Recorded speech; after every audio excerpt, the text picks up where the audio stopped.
Hello viewers, இன்னைக்கான அரசியல் அப்டேட்டில் பார்க்க போகிற ரொம்ப முக்கியமான ஒரு பரபரப்பான தகவல் என்ன அப்படின்னு பார்த்தீங்கன்னா, தமிழக மக்கள் அதிலும் குறிப்பிட்டு பெண்களை சொல்லலாம் ரொம்பவே எதிர்பார்ப்போடு இருந்த அந்த ஒரு விஷயம் தற்போது நடக்க போகிறது அப்படின்னே சொல்லலாம். அதாவது தமிழக முதல்வர் விஜய் அவர்கள் அறிவித்தபடி மகளிர் உரிமை தொகைக்கான 2500 ரூபாய் கொடுக்கறதாக ஒரு அறிவிப்பு வெளியாகி இருக்கிறது. ஆனால் இந்த திட்டத்தில் பார்த்தீங்க அப்படின்னா புதுசாக ஒரு ஃபார்ம் ஃபில் பண்ணி கொடுக்கணும் அப்படின்ற மாதிரியான சில தகவல்களையும் கூடுதலாக அறிக்கையாக வெளியேற்றிருக்காரு முதலமைச்சர் அப்படின்னே சொல்லலாம். தாவேகா பார்த்தீங்க அப்படின்னா இந்த மாதிரியான அதிரடி நடவடிக்கைகளை மேற்கொள்ளக்கூடிய பட்சத்தில் அனைத்து பெண்களுக்கும் இந்த உரிமை தொகை மறுக்கப்படுமா, கிடைக்கப்பெறுமா, என்ன மாதிரியான சூழ்நிலைகள் நிலவுகிறது, இதற்கு நாம் என்ன பண்ணணும் அப்படிங்கிறத பற்றின பல முக்கியமான பரபரப்பான தகவல் வெளியாகி இருக்கிறதுங்க. இது குறித்த முழுமையான தகவலோடு இன்னும் பரபரப்பான அரசியல் அப்டேட்ஸை தொடர்ந்து நீங்கள் தெரிந்த பலன் பெற வீடியோவை ஸ்கிப் பண்ணாமல் கடைசி வரைக்கும் பாருங்கள். வீடியோக்குள்ளே போகிறதுக்கு முன்னாடி இது வரைக்கும் நீங்கள் நம்ம சேனலை சப்ஸ்கிரைப் பண்ணலை அப்படின்னா உடனே சப்ஸ்கிரைப் பண்ணிக்கோங்க. அப்படியே பக்கத்தில் இருக்கக்கூடிய நோட்டிஃபிகேஷனுக்கான பெல் பட்டனையும் ப்ரெஸ் பண்ணிக்கோங்க. சரி நேயர்களே, வாங்க வீடியோக்குள்ளே போகலாம். தமிழக சட்டமன்ற தேர்தலில் அமோக வெற்றி பெற்று தமிழகத்தின் புதிய முதலமைச்சராக பொறுப்பேற்றிருக்கக்கூடிய தமிழக வெற்றி கழகம் தாவேகா தலைவர் விஜய் தன்னுடைய தேர்தல் அறிக்கையில் குறிப்பிட்டிருந்த மிக முக்கியமான வாக்குறுதியை நிறைவேற்றும் வகையில் முதற்கட்ட பணிகளை முடுக்கி பெற்றிருக்காரு. தேர்தல் பிரச்சாரத்தின் போது தமிழக வெற்றி கழகம் அறிவித்த மதிப்புமிகு மகளிர் திட்டம் தற்போது செயல் வடிவம் பெற தொடங்கியுள்ளது. இதன்படி பார்த்தோம்னா 60 வயது வரை இருக்கக்கூடிய இல்லத்தரசிகளுக்கு மாதந்தோறும் 2500 ரூபாய் உதவித்தொகை, 60 வயதுக்கு மேற்பட்ட மூத்த குடிமக்களுக்கு மாதந்தோறும் 3000 ரூபாய் உதவித்தொகை வழங்கப்பட உள்ளது. இந்த திட்டத்தின் பயனை தகுதியுள்ள அனைத்து பெண்களும் பெறுவதை உறுதி செய்யும் பொருட்டு மாநிலம் முழுவதும் பயனாளிகளை கண்டறியும் பணி இன்று அதிகாரப்பூர்வமாக தொடங்கியிருக்கிறது. குறிப்பாக 60 வயது வரை இருக்கக்கூடிய பெண்களின் விவரங்களை சேகரிக்கும் முதற்கட்ட பணிகள் முடுக்கிவிடப்பட்டுள்ளன. சமீபத்தில் நடந்து முடிந்த 2026 சட்டமன்ற தேர்தலில் தாவேகா தன்னுடைய தேர்தல் அறிக்கையில் பல்வேறு அதிரடி திட்டங்களை அறிவித்திருந்தாங்க. அதில் மகளிர் நலனுக்காக அறிவிக்கப்பட்ட இந்த 2500 உதவித்தொகை திட்டம் பொதுமக்களிடையே பெரும் வரவேற்பை பெற்றிருந்தது. தற்போது ஆட்சி பொறுப்பேற்ற சில நாட்களிலேயே அந்த வாக்குறுதியை செயல்படுத்த முதலமைச்சர் விஜய் உத்தரவிட்டிருந்தார். இதுவும் குறிப்பிடக்கூடிய ஒரு விஷயமாகவே பார்க்கப்படுகிறது. சொன்னதை செய்வோம் என்ற அடிப்படையில் பயனாளிகளின் வங்கி கணக்கிற்கே நேரடியாக இந்த தொகை செலுத்தப்பட உள்ளதால் இடைத்தரகர்கள் இன்றி முழு தொகையும் மக்களை சென்றடையும் என அரசு தரப்பில் தெரிவிக்கப்பட்டிருக்கிறதும் குறிப்பிடக்கூடிய ஒரு விஷயமாகவே பார்க்கப்பட்டு வருகிறது அப்படின்னே சொல்லலாம். இந்த விஷயத்தை கேள்விப்பட்ட பெண்கள் மகளிர் பார்த்தீங்க அப்படின்னா மிகப்பெரிய ஆனந்த மகிழ்ச்சியில் திளைத்திருக்கிறார்கள் அப்படின்னு இதை கூட சொல்லலாங்க. ஆனால் இருந்தாலும் பார்த்தீங்க அப்படின்னா இந்த விஷயத்தில் மறுபடியும் சில படிவங்களை பூர்த்தி செய்து கொடுக்கணும் அப்படின்னு சொல்லிட்டு ஒரு அறிவிப்பு சொல்லப்பட்டிருக்கிறது. அதனால் மகளிர்கள் அனைவரும் பார்த்தீங்கன்னா நீங்கள் ஏற்கனவே இந்த உரிமை தொகை வாங்கிட்டு இருக்கீங்க அப்படின்னாலும் சரி, இல்லை இதுக்கப்புறம் தான் நான் புதுசாக பதிவு பண்ணி வாங்க போகிறேன் அப்படின்னாலும் சரிங்க, முதல்ல அதற்குண்டான படிவங்களை முதல்ல வாங்கி அதை ஃபில் பண்ணி அதற்குன்னு ஒவ்வொரு ஊர்லேயும் பார்த்தீங்க அப்படின்னா ஒவ்வொரு விதத்தில் முகாம்கள் நடத்தப்படும். அந்த முகாமில் அந்த ஃபில் பண்ண அந்த படிவத்தை நீங்கள் கொடுத்துட்டீங்க அப்படின்னா உங்களுக்கு கண்டிப்பாக சரிபார்ப்பு செய்து உங்களுக்கு அந்த உரிமை தொகை கொடுக்க ஆரம்பிச்சிடுவாங்க.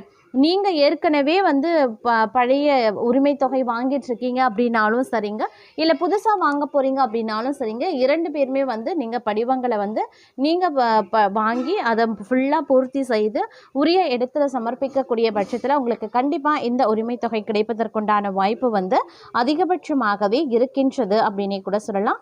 இந்த விஷயம் பார்த்தீங்க அப்படின்னா அரசியல் வட்டாரத்தில் பார்க்கும் பொழுது மிகப்பெரிய ஒரு வியப்பையும் ஆச்சரியத்தையும் ஏற்படுத்தி வந்துட்டுருக்கு அப்படின்னு தான் சொல்லணும். அதிலும் குறிப்பாக பொதுமக்களுக்கு மிகப்பெரிய அளவில் ஒரு நற்செய்தியை ஏற்படுத்துவதாகவே இந்த விஷயம் அமைய பெற்றிருக்கின்றது அப்படின்னே கூட சொல்லலாம்.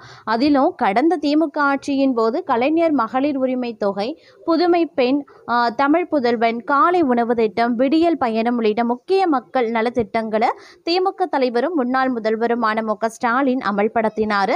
இந்த திட்டங்களின் மூலம் லட்சக்கணக்கான பயனாளிகள் பயன்பெற்று வந்தாங்க. இந்த சூழ்நிலையில் தமிழகத்தில் ஆட்சி மாற்றம் ஏற்பட்டிருக்கக்கூடிய நிலையில் கடந்த திமுக திமுக ஆட்சியில் கொண்டு வந்த மக்கள் நல திட்டங்கள் நிறுத்தப்படுமோ அப்படிங்கிற அச்சமும் கேள்வியும் மக்கள் மனதில் எழுந்திருந்தது.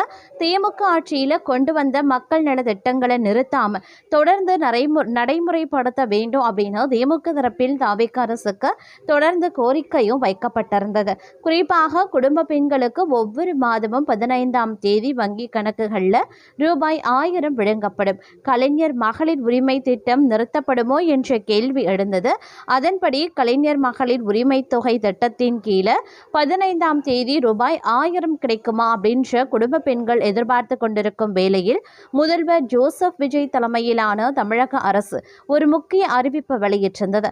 அதாவது கலைஞர் மகளிர் உரிமை தொகையை மறுசீரமைப்பு செய்ய அரசுக்கு உரிய கால அவகாசம் தேவைப்படுகிறது அப்படின்னும் மே மாதத்திற்கான உரிமை தொகை விரைவில் வரவு வைக்கப்படும் என்று தெரிவிக்கப்பட்டிருந்தது.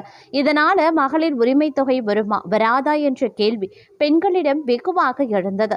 இந்த விவகாரம் குறித்து முதல்வர் விஜய, திமுக தலைவரும் முன்னாள் முதல்வருமான மு.க. ஸ்டாலின் கடுமையாக விமர்சனமும் செய்திருந்தார். இந்த நிலையில் மே மாதத்திற்கான கலைஞர் மகளிர் உரிமை தொகை ரூபாய் 1000 குடும்ப பெண்களின் வங்கி கணக்குகளில் 15ஆம் தேதி மே மாதம் வரவு வைக்கப்பட்டிருந்தது.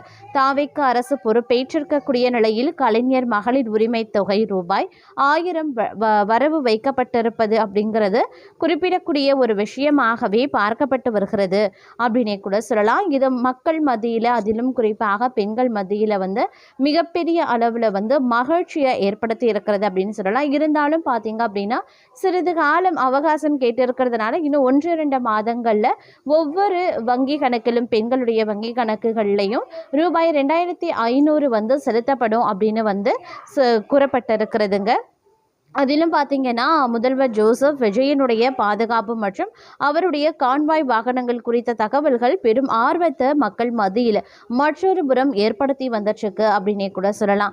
அதிலும் பார்த்தீங்கன்னா Z+ பாதுகாப்பு பிரிவின் கீழே வரக்கூடிய தமிழக முதல்வரின் பாதுகாப்பு வளையம் நவீன தொழில்நுட்பம் மற்றும் அதீத பாதுகாப்பு அம்சங்களுடன் வடிவமைக்கப்பட்டிருக்கிறது. பொதுவாக ஒரு மாநில முதல்வரின் கான்வாயில் 12 முதல் 16 வாகனங்கள் வரை இடம்பெறும். இதில் பாதுகாப்பு அதிகாரிகள், கமாண்டோக்கள், ஜாமர் வாகனங்கள் மற்றும் ஆம்புலன்ஸ் ஆகியவை அடங்கும். முதன்மை கார் பார்த்தீங்க அப்படின்னா முதல்வர் பயணிக்கக்கூடிய கார் பொதுவாக பார்த்தீங்கன்னா டொயோட்டோ ஃபாண்டர் ரகத்தை சேர்ந்ததாகவே இருக்கும். தற்போது முதல்வர் விஜய் பயன்படுத்துவது கருப்பு நிற அதீத பாதுகாப்பு கொண்ட டொயோட்டோ லேண்ட் க்ரூசியர் LC 300 மாடல் என்று கூறப்படுது. மாற்று வாகனமாக பார்த்தீங்கன்னா முதல்வரின் கார் போலவே உருவம் கொண்ட மற்றும் ஒரு டம்மி கார் பாதுகாப்பு கருதி பின்னாடியே வருமா. பாதுகாப்பு வாகனங்கள் அதாவது கான்வாயின் முன்னும் பின்னும் மகேந்திரா ஸ்கார்பியோ மற்றும் டாடா செஃபரி போன்ற கார்கள் கமாண்டர்களுடன் அணிவகுக்கும். முதல்வரினுடைய கான்வாய் வெறும் வாகனங்களின் வரிசை மட்டுமல்ல, அது ஒரு நடமாடும் கோட்டை அப்படின்னே சொல்லலாம்.